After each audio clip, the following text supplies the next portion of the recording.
Ice cream বিক্রি করে কি সংসার চলে? চলো বাবা। বাড়ি কোথায় আপনার? বাড়ি এখানে। আপনি একটা আসবেন, আপনি একটা খান আমার চোখ থেকে। মামা আপনি একটা খান, হ্যাঁ আপনি একটা খান, আমাদের সাথে খান, খান একটা খান। টাকা দেবো আমরা টাকা দেবো, আপনি খান। কালকে থেকে তো আর বেচাকেনা না হবে না। আর হবে না বাবা। তখন আবার- এখন কি করবেন? আবার ঈদের দিন থেকে তাহলে এই বাকি দিনগুলো কি করবেন?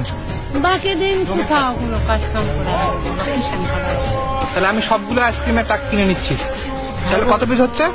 এই 31 পিস 31 পিস দাম কত হচ্ছে তাহলে?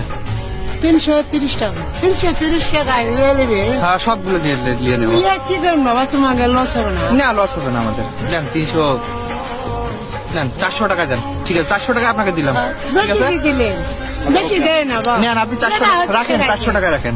বেশি দেয় না বাবা। আর মামা আমরা এগুলো নিবো না বুঝছেন, হ্যাঁ? আপনি এগুলো বিক্রি করে। আবার বিক্রি করবো? হ্যাঁ বিক্রি করে দেন। তাহলে এটা হোক হবে না না না বাবা। না না না না বাবা, আমি গরিব মানুষ, না না না বেশি না দেয় না বাবা। না না আপনি নেন, আমরা বেশি দেয় না খুশি, বাবা। আমরা খুশি হয়ে দিলাম। ছেলের মতো মনে করেন, আমরা খুশি হয়ে দিলাম। বেশি হয়তো না না বেশি হবে না।